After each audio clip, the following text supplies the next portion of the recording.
What if the person you trusted most turned you into nothing? They say betrayal doesn't always come from enemies. Sometimes it wears the face of someone who once kissed your forehead and said, "I'll protect you forever." This is one of those stories, and it starts with Daisy. She wasn't just smart, she was brilliant. Valedictorian, 4.0 GPA, the kind of girl guidance counselors said could change the world. But Daisy never got the chance to chase that dream, because life, cruel as it can be, had other plans. College acceptance letters came in the same week her mom collapsed on the kitchen floor. Stage for cancer. No insurance. No backup. Just Daisy and her dying mother, and the smell of unpaid bills stacking on the counter. So Daisy stayed. She traded her cap and gown for latex gloves and a second-hand nurse's uniform. She cared for her mother every single day, bathed her, fed her, held her hand when the pain got unbearable. Until one night, just after Daisy's 20th birthday, her mother took one final breath and whispered, "I'm proud of you." Then silence. And just like that, Daisy was alone. No siblings, no extended family, no safety net, just a few crumpled bills and a heart so heavy it threatened to crush her from the inside. That's when he appeared. Rick, tall, clean-cut, charismatic, the kind of man who knows exactly what to say and when to say it.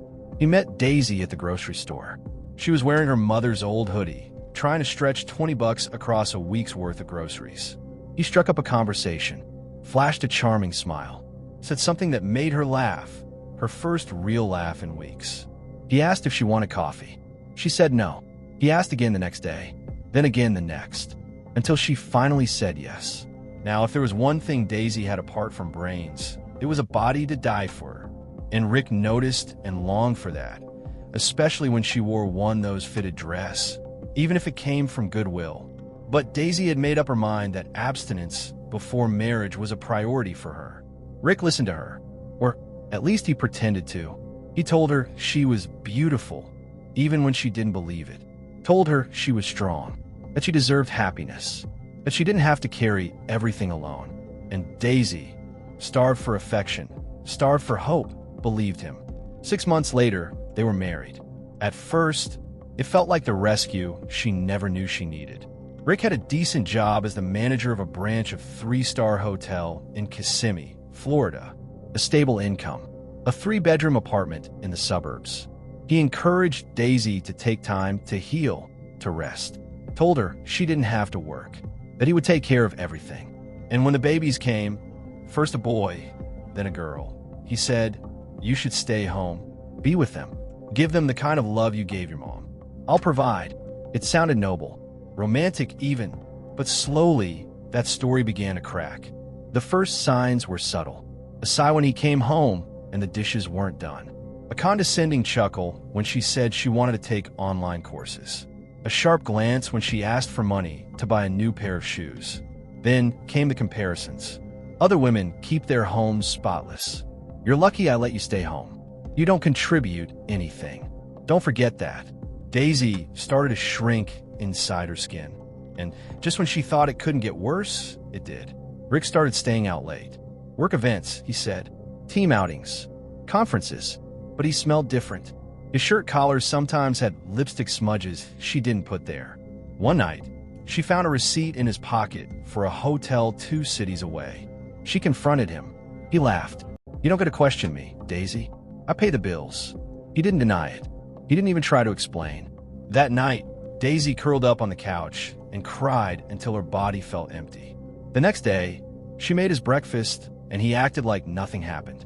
Over time, the cheating wasn't hidden anymore. It was flaunted. Rick would get text messages at the dinner table and smirk. Sometimes he'd leave in the middle of family movie night, without even pretending it was work.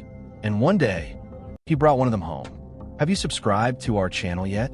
Hit that subscribe button and the notification bell so you don't miss any of our upcoming videos. At first, he claimed she was a colleague recently transferred from an out-of-state branch of their hotel chain who just needed a place to stay for a couple of days while sorting out her accommodation. Daisy froze. Thought maybe it was a sick joke. But no, Rick waltzed in with a woman in heels and a smug smile. "This is Camila. She'll be staying a short while, he said, tossing his keys on the counter like it was nothing. Then he looked Daisy straight in the eye and said, "Why don't you be useful and fix us something to eat?" Daisy wanted to scream, to throw something, to pack her bags and run, because she just knew it in her bones that this was no colleague, even though she had no proof. But where would she go? She had no money, no degree, no family. She had 2 children upstairs who still needed bedtime stories and warm lunches. So she swallowed the scream, swallowed her pride, and cooked for them that first meal that became the first of many other meals. She cooked, and while Camila and Rick laughed in the living room, Daisy stood at the stove with shaking hands and tears that refused to fall. Rick stayed up the whole night laughing and joking with Camila without a care in the world. That night, lying in bed alone, Daisy stared at the ceiling and wept long and hard. She didn't recognize herself anymore. Once, she was a girl full of fire, a top student, a fighter. Now, she was a ghost in her own home, unseen, unloved, unheard. But as she stared into the darkness, something flickered inside her, small but stubborn. She remembered her mother's voice. "If awesome were a person, that person would be you, my darling Daisy." And she remembered how her head would swell with pride. And that was the night something inside Daisy died, but she couldn't tell what it was. What do you do when silence becomes unbearable? Sometimes silence isn't peace. Sometimes silence is a scream, muffled under years of emotional dust, packed tight between laundry baskets and dinner plates. Silence had become her prison. No slamming doors, no shouting matches, just nothingness. Cold, quiet, calculated indifference from her own husband. And that's what hurt the most. She wasn't even worth the fight. As for Camila, a few days become a few more days and a few more days. Rick stopped talking to her like she was a person. Now, he spoke to her like she was staff, like she was an unpaid maid with no clock-out time. "Make sure the bathroom is clean before Camila comes over. You didn't pack the kids' lunches right. Did you wash my blue shirt yet? No, please. No, thank you. No eye contact." It was like she was air, present but invisible. But Daisy wasn't dead yet. And Camila, she became almost a permanent fixture in their house. Always one excuse or the other about her accommodation. One day, Camila was said to have gone out of town for a conference. Next day was going to be a long one for Daisy and Rick in the children's school. School plays and a usual PTA meeting. But Rick called in sick to work and said he couldn't join them, so Daisy drove to school alone. As she got to the school and dropped the children, and she realized they had forgotten one lunchbox. Quick drive home, she hears screams from the living room. But it wasn't scary scream. No, this was screams of passion, moaning kind of scream. Harder, a female voice scream. She let herself in and sees Rick and Camila, both stark naked and going at each other right on her dining table, their clothes strewn all over the place. She stood speechless, frozen in shock. Little wonder Camila was out of town and Rick called in sick. She knew they were lovers, but somehow kept deceiving herself that she was imagining things. Well, the sight before her was no figment of her imagination. She quickly composed herself and coughed, and the two of them jumped off the tables in fright and shock, scampering to cover up. Rick wasn't really ashamed of himself. He was actually angry that she caught him in the act. Daisy went to the kitchen, got the lunchbox, and drove back to her children's school in a daze. How she got there, she had no idea. Later that day, Rick and Camila acted like nothing had happened while Daisy was dying inside, crushed that she had no options, no money, no family, no fallback position. That night, she drowned herself again in her bed of tears and questioned if being alive was even worth it. Then she remembered her children, John and Ashley. They were her joy, her delight, her reason to hold on. She imagined how a woman like Camila would treat them if she were gone. The mere thought strengthened her resolve not to end her life. And she made up her mind that day that she would find something to do while the children were in school that would generate her some income. She was willing to do anything without discussing it with Rick or seeking consent, anything legitimate. That day, she knew her marriage was over, but that she would use Rick's footing rent and grocery bills as her platform to her financial independence. Rick and Camila became more brazen, and were only discreet in showing their affair when the children were around. Rick became more authoritarian and would order Daisy around, especially in the presence of his mistress.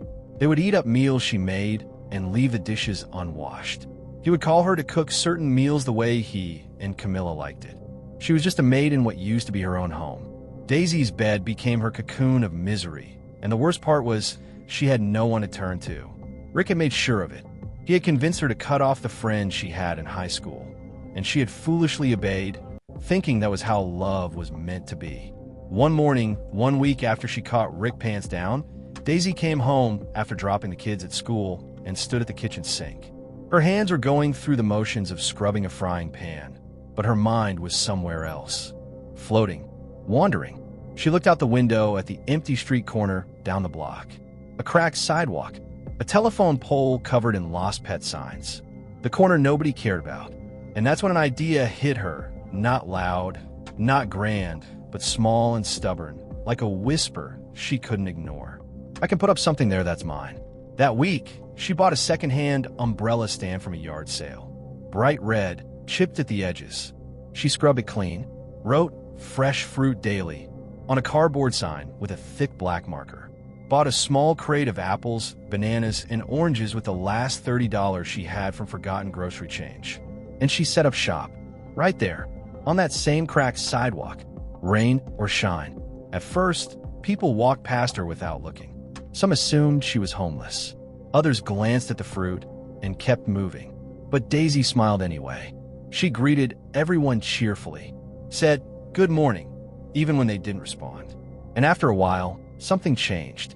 A kind woman from the florist shop down the road bought 2 apples. A bus driver waved each morning. A retired vet named Earl started stopping by every Tuesday for bananas and conversation. No one knew her name, but they saw her. And for the first time in years, Daisy felt visible. But fruit sales weren't going to save her. Not really. She still came home every day to the same cold house. The same indifferent man. The same mistress who had now practically moved in, strutting through the rooms in heels like she owned the place. The kids noticed. Of course they did. But they didn't talk about it. They just stopped asking their dad for anything. Rick didn't notice. Didn't care enough to. Not the fruit stand. Not the sadness in his daughter's eyes. Not the quiet rage in his son's silence. But Daisy noticed everything, especially her own growing need for escape. One night, she couldn't sleep. The sound of Rick laughing on the phone with Camilla echoed from the living room. Daisy lay awake, staring at the cracked ceiling, thinking, if I don't change something soon, I'll vanish completely. So she picked up her old phone, the one with a cracked screen and barely any memory. She opened YouTube and typed, "How to work from home with no degree." That search changed her life. Video after video, tutorial after tutorial, Daisy began to watch. She learned about virtual assistants, simple admin work, scheduling, email management, calendar coordination, the kind of stuff she used to do naturally when organizing her mother's hospital appointments or keeping Rick and her children's lives in order. She took notes with a pencil on the backs of grocery receipts, wrote down every tool she needed to learn: Google Docs, Trello, Canva, Slack, Zoom, noted the free ones and decided to start with those.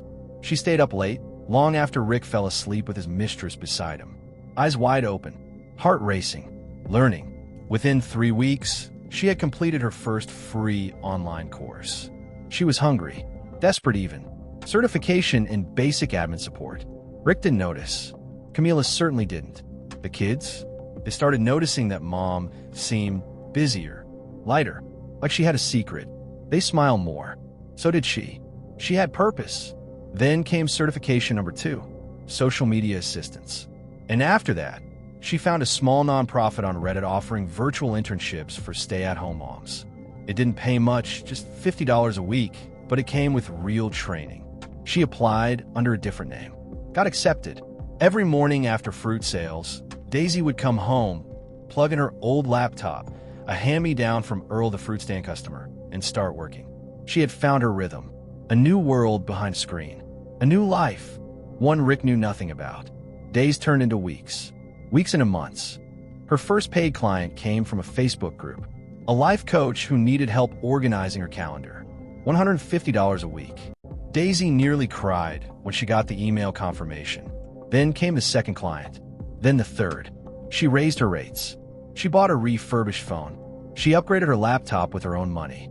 All the while, Rick walked past her without blinking. The irony? He still believed she was beneath him. Still believed she was nothing more than the girl he rescued from poverty. He didn't realize Daisy, now, made more in a week than he ever gave her in a month. Didn't notice she had stopped asking him for grocery money. Didn't notice the kids were no longer dependent on his wallet. Because Rick wasn't looking. He never really looked at her. Yes, at a point he looked at her body, but that was dim memory now. But Daisy was watching everything. She watched him come home with lipstick on his collar and empty excuses. Watched Camila throw her weight around the house like a queen in a borrowed castle. She watched her kids slowly stop expecting Rick to be a father. And she watched herself grow, strengthen, rise. Sometimes she sat at her fruit stand and wrote down affirmations in her notebook. I am alive. I am worthy. I have choices. I am no longer invisible. Sometimes she whispered them while chopping fruit. Sometimes while typing out client emails. Sometimes in the mirror, right after wiping tears from her face. She didn't believe all of it at first, but she kept saying them, over and over, until one day she did. Daisy started dressing different. Still modest. Still simple. But there was pride in her appearance now. Color in her lipstick. Straightness in her posture. One afternoon, her daughter said, "Mommy, you look happy." Daisy smiled, not just with her lips, but with her eyes. That night, she didn't sleep. Not because of Rick, but because she couldn't stop dreaming of what was next. Daisy kept her fruit stand still. But now, it was just part of her story. A symbol of the moment she decided not to die in silence. Of the day, she remembered who she was. Every apple, every banana, every orange sold was a rebellion. A prayer, a promise, that she would not disappear, that she couldn't be erased, that no one, not Rick, not anyone, would define her worth again. She was not his slave, or anyone's slave at that. She kept her success a secret for as long as she could. She wasn't ready to confront Rick. Not yet. Not until she had everything in place. Because Daisy wasn't planning an escape. She was planning a rebirth, a reinvention of herself where she was truly living. At 2:47 a.m., Daisy sat on the edge of her bed, knees tucked to her chest, wide awake while the rest of the house slept or pretended to. The house wasn't quiet. It was haunted. Haunted by the sound of her silence. Haunted by the echo of Rick's laughter echoing down the hall whenever his mistress came over. Haunted by the clink of their wine glasses in her kitchen. The smell of the food she cooked, with her hands, still lingered in the air like the ghost of her own humiliation. She had cooked for them again, like she had done many times before. And each time, a part of her soul chipped away. But tonight, something cracked. And the crack didn't let the pain in. It let the light through. Daisy wasn't always this way. There was a time her name felt like music, like power, like promise. She remembered when at 17 her mother first collapsed. One hospital visit after another. No health insurance. No siblings. No savings. College acceptance letter? She tore it up. She had to. Reality had no room for dreams. Her mom died in her arms 3 years later. And Daisy, just 20, stumbled through grief until Rick appeared. Charming, successful, older. He didn't just promise her a new life. He promised to protect her. And she believed him, with everything in her. Now here she was, 28, in the same kitchen where she had once baked birthday cakes for her children. Now frying chicken for her husband and his side piece. And smiling while doing it, because she had kids, and no college degree, and no family. And she didn't want to be homeless with her children. So she played her role. Housekeeper, nanny, cook, therapist, ATM machine for Rick's moods. Human punching bag for his sarcasm. Because while he didn't hit her physically, he certainly hit her multiple times, mercilessly, with his words and actions. She once called him my prince in shining armor. Now, he called her a liability. But not anymore. Her change. She remembered how it started. It started small. She'd stare into the mirror after her kids left for school. No makeup, hair pulled back, shoulders hunched, But her eyes still had fire. And that's when she said it the first time. I am alive. It surprised her, like it came from a place deeper than her lungs. Her soul, maybe. Next day, she added, I am visible. Then, I am somebody. I have choices. She said it every morning. And every morning, her shoulders lifted a little higher. She began saving. $10, then $20, then $100. She stopped buying Rick's favorite cereal, canceled the premium cable subscription, picked up free budgeting courses online, wrote her goals on sticky notes, and taped them behind the spice rack where Rick would never look. One day, she calculated her monthly grocery expenses and realized she could cut in half by shopping in bulk and meal prepping. That's when she started saving aggressively. Every cent, every crumb of progress. Quiet, strategic, patient. If patience were a lady, its name would be Daisy. She learned to plan, to dream. Again, in the background, Rick continued his show. He'd walk into the house with lipstick on his collar and say, You're lucky I let you stay here. He once brought his mistress into their bedroom when Daisy wasn't home and didn't even have the decency to wash the sheets after. She found out, washed them herself, with hands that trembled but didn't break. And all the while, she built her second life. It was during a Zoom call for a new client that everything finally shifted.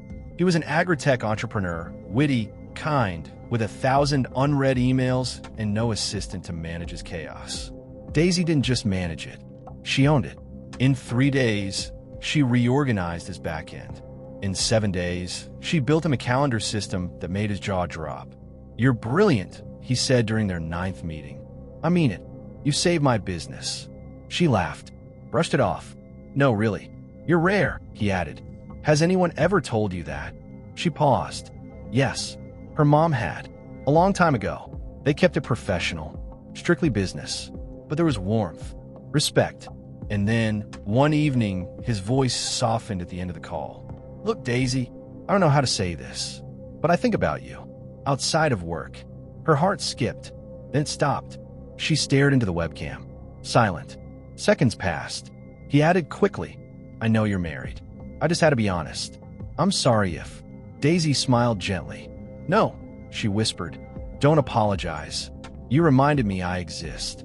She ended the call and cried. Not because she wanted to say yes, but because for the first time in years, someone saw her. Woman desirable, worthy. That night, she stood in front of the mirror again. Same ritual, but her voice was stronger now. I am alive. I am visible. I am somebody. I have choices. And then she added something new. I won't become what he became. She made a vow. She would not cheat. She would not turn into the monster that scarred her. She would heal without hurting others. Days later, Camilla traveled for a course, and Daisy sat across from Rick at the dining table. A rare occurrence. That dining table, just the two of them. An awkward silence hung between them. He was scrolling through his phone, laughing at something. She cleared her throat. He looked up, annoyed. What? She held his gaze. Calm, unflinching. Why did you marry me, Rick? He blinked. What kind of question is that? You knew I didn't go to college. You knew I had nothing. Why did you marry me? He shrugged. I felt sorry for you. You were pitiful, alone. Oh, and you had a gorgeous body. He added with what sounded like a conqueror's laugh. Pitiful. She nodded slowly, like she'd been handed the final puzzle piece. Thank you, she said. He frowned. For what? For answering. She stood, walked away, left him staring from his phone to his plate and back to her receding back, puzzled. That night, she wrote down her full name, Daisy Monica Weber. She stared at it for a long time, then underlined it twice, then circled it, then whispered it to herself like a sacred incantation. Not Rick's wife, not the girl with no degree, not the slave. Daisy Monica Weber, woman, mother, professional, survivor. The house still smelled of pain, but her room? Her room smelled like lavender and freedom. She had started lighting candles every night, little rituals to reclaim space. Her space. She kept working, kept saving, kept building.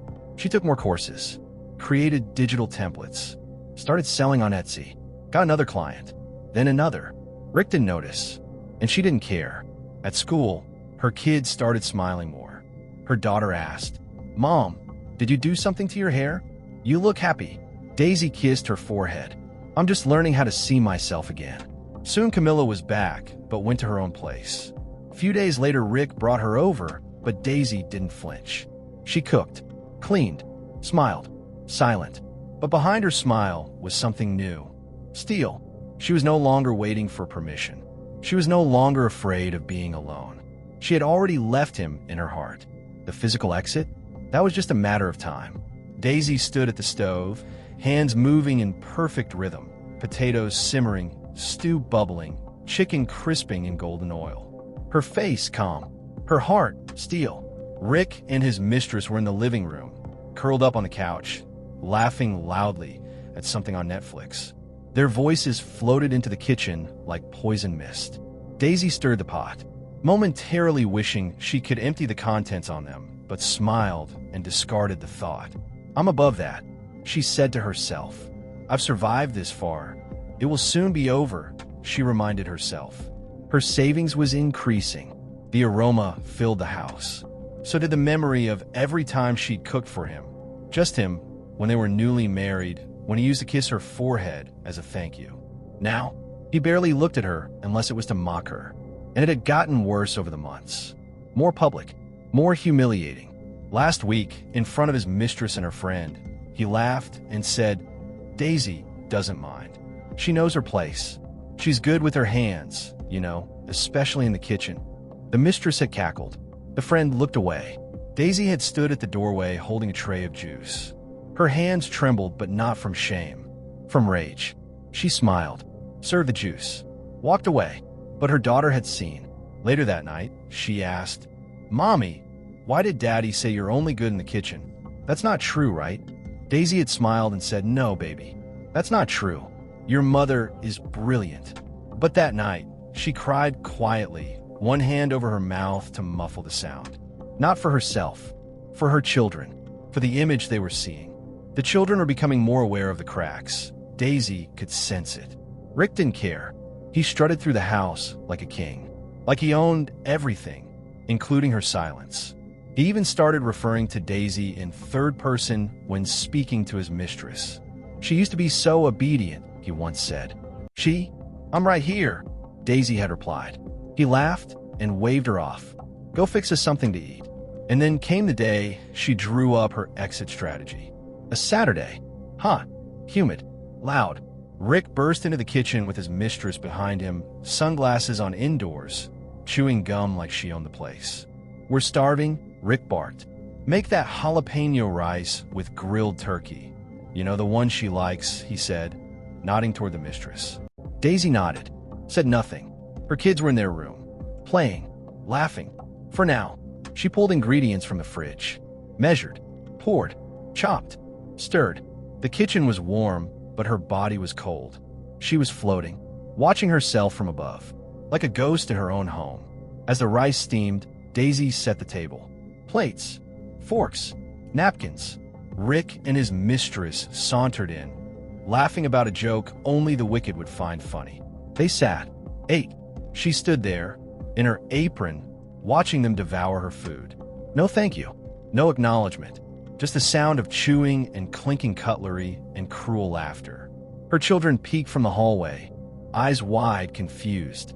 Rick reached for more turkey, looked up at Daisy, and said, This is what you're good at. Don't ever forget it." The mistress smirked. She should bottle that sauce and sell it. Maybe she'd actually bring in some money. Daisy didn't blink. She smiled softly. And in that silence, in that single breath, she made a decision. "I'm ready." That night, she didn't sleep. She sat at the dining table with a blank notebook and a pen. She wrote 3 lines. 1. Plan the exit. 2. Pack in silence. 3. Protect the children. She looked at the stove, at the pot she had scrubbed clean. Her hands still smelled of curry and garlic and pain. She whispered to herself, that was the last time. Rick snored from the bedroom like nothing had changed. But everything had. Daisy wasn't a slave anymore. She wasn't waiting for love, or an apology, or karma. She was going to walk away with her head high and her kids beside her. She would leave the chains behind without a sound. No tears, no tantrums, just a note on the fridge. and a locked door. The money was neatly divided between 3 envelopes. One was labeled first month's rent plus deposit. The second, school transport and supplies. And the last, emergency. Daisy placed each one in a small fireproof pouch and slid it beneath her bed. The same bed Rick barely slept in anymore. He preferred the guest room now, or her room, when Daisy wasn't there, and when his mistress was. But tonight, as the house slept under a cloak of silence, Daisy was awake, heart steady, mind razor sharp. Her freedom was no longer a dream. It was finally happening. 9 months ago, she would have laughed at the thought. Back then, she was too scared to leave. Too broke. Too broken. She had no job, no degree, no voice. She cooked for a man who treated her like furniture, useful, mute, and always in place. Cooked for him and his mistress. Obeyed like a puppy. And now, she had saved more than Rick could ever imagine. Quietly. Consistently. Every client payment went into a private account he didn't know existed. Every online gig, every freelance hour, every virtual assistant task, every Etsy sale added up. $107,362.88. The number glowed on her banking app like a sunrise. The apartment came first. A client from Colorado, who'd grown fond of Daisy's work ethic, asked one day on a video call, "You okay? You look trapped." She hesitated, then said, "I'm fine." She wondered if he was a mind reader. He replied, "If you ever need help, really, my cousin's a leasing agent in your city. I could connect you." That night, she typed a carefully worded email. Professional, brief, emotionless. Contacted the client and got his cousin's number. This is it, she thought, and sent the text. She got a reply the next morning. An apartment, safe neighborhood, 2 bedrooms, near good schools for whenever she was ready to change their school. Move-in ready in 2 weeks. Daisy didn't hesitate. She signed, paid, scheduled a discreet walkthrough during one of Rick's business trips. It was small, but it was hers. Next came the paperwork. She walked into the bank on a Tuesday morning, kids at school, Rick out. Hair pulled back, lips calm but tight. "Can I help you?" the banker asked. "I'd like to open a business account." Name, Daisy Empowered Virtual Solutions. She held the new debit card in her hand like it was an award, a badge, a lifeline. Then she registered the business name officially with the state, bought a domain, hired someone on Fiverr to build a basic website. By Friday, her email signature read, "Daisy E., Founder, Empowered VA Solutions. Your time is precious. I help you reclaim it." Rick never noticed. Childcare came next. She met a woman at a local park, Marianne. She ran a small home-based after-school program. Warm, structured, safe. Daisy liked her instantly. She arranged for her daughter and son to join starting the following month. Cash paid up front. Then she booked school transport through a verified local service. Background checked. Clean vans. Cameras installed. No loose ends. She packed over several days. Not all at once. Not visibly. One drawer at a time. One bag into the trunk of her car during grocery runs. The baby album. Their birth certificates. A few family photos. Her mother's Bible. The kids' favorite books. Took them to her new place. Her own place. Gradually, slowly. Sounded like a dream. But this was real. Her new reality. She donated old clothes and toys. Told Rick she was decluttering. He barely grunted in response. When she finally zipped up the last suitcase, she didn't cry. She sat on the bed, hands folded, staring out the window. And then she wrote the note. It was short, clinical, unemotional. "Rick, I'm leaving. I'm not doing this anymore. I've taken the kids. We are safe. Please don't try to contact me. Daisy." She taped it to the fridge, right next to the sticky note he'd left 2 nights ago that read, "Buy more eggs." The absurdity of it all made her chuckle. When she left, she didn't slam the door, and she never looked back. At 6:32 a.m. on Saturday, she dressed the kids. Rick was out of town. They were groggy but excited when she said, "Today, we're going on a little adventure." She handed them each a small backpack. Snacks, toys, books, water bottles. One last check of the house. The drawers, the stove. Nothing left behind that mattered. She stepped out the front door, turned the key, left it on the welcome mat. She didn't slam the door, didn't rage, didn't cry. She walked, head high, shoulders back, 2 children in tow, bags in her trunk, years of pain packed away with surgical precision. The sun hadn't fully risen yet, but Daisy had. This was her dawn. It was a slow, leisurely drive for Daisy and the children. By 7:35 a.m., they were standing in their new apartment. It smelled like fresh paint and lemon cleaner. The windows faced east. Light streamed in like welcome arms. The kids ran from room to room. "Mommy, can we paint our room blue?" her son asked. Daisy smiled. "You can paint it any color you want." She stood in the doorway, hand on her heart. Alive. Visible. Somebody. She had choices. Rick found a note around 9:40 a.m. when he got home. He laughed at first, thought it was a joke, called her phone, straight to voicemail. He tried again, and again. Blocked. He threw the note across the kitchen, but there was nothing he could do. No address, no access, no power. For once in his life, Rick was truly alone. And Daisy? She was free. Rick leaned against the refrigerator, picked up the piece of paper again between 2 fingers like it was an unpaid bill or a crumpled receipt. He read it twice, then a third time. "Rick, I'm leaving. I'm not doing this anymore. I've taken the kids. We are safe. Please don't try to contact me." "Daisy," he burst into laugh again. It echoed through the kitchen, bounced off the tiled walls, and filled the empty space she had once occupied, like a ghost trying to shake the living. "She's being dramatic," he muttered to himself. "She'll be back. Where can she go with no money to her name?" He tossed the note on the counter, grabbed a carton of juice, and took a swig straight from the box. Left the fridge door open. Left the mess. Left the silence to rot. But something in the air shifted that morning. The silence didn't feel like surrender anymore. It felt like strategy. By the second day, he noticed the toothbrushes were gone. The kids' toys were missing. The laundry basket was empty. Daisy's lotions and creams, those little jars that used to clutter the bathroom counter, vanished. He didn't panic. Not yet. "She's just trying to prove a point," he said to himself while scrolling through social media. "Give her 3 days." He told the mistress, a newer version of a tired routine, that Daisy was having one of her episodes. "She'll be back by the weekend," he smirked. "She doesn't have anywhere else to go." But the weekend came, and the silence stayed. By the 7th day, Rick called her phone again, straight to voicemail. He tried her WhatsApp. No blue ticks, just one gray check. Message not delivered. He went through her Instagram. Last update was over a week ago. Facebook? Nothing. Gone. Blocked. He wanted to call her friends. Then he remembered that he'd ensured that she had none. "She left with my children," he muttered to himself. My children. But even as he said it, something inside him began to fray. Into the second week, Rick was pacing. He called the school. The receptionist's tone was polite but firm. "Yes, Mr. Banks, the children are enrolled, but I can't disclose any other details." "What do you mean?" "I'm their father." "I'm sorry, sir. You're not listed as a primary contact anymore." "What?" "Their mother has full custody documentation on file." He hung up. His hand trembled as he dropped the phone. Full custody?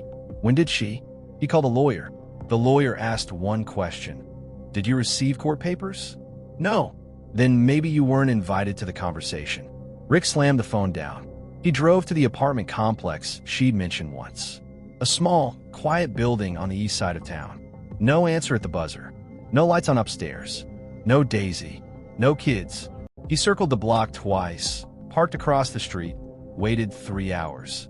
Nothing. He drove back to his house. Alone. There was no laughter in his throat now. Just silence. Heavy. Dense. Telling. Still, Rick kept up appearances. To his friends, he said Daisy was being emotional. She needed a break. She'll come around. To his mistress, he said, "Don't worry. I've got everything under control." To himself, he whispered, "She's bluffing. She always folds." But the days stretched into weeks, and Daisy didn't fold. She was gone. And more than that, she was rising. While Rick spiraled in a house that now echoed only with the sound of his footsteps, Daisy was thriving behind the scenes. She wasn't posting selfies or uploading quotes. She didn't feel the need to prove anything. But she was building, silently, boldly, relentlessly. Her new apartment was modest but bright.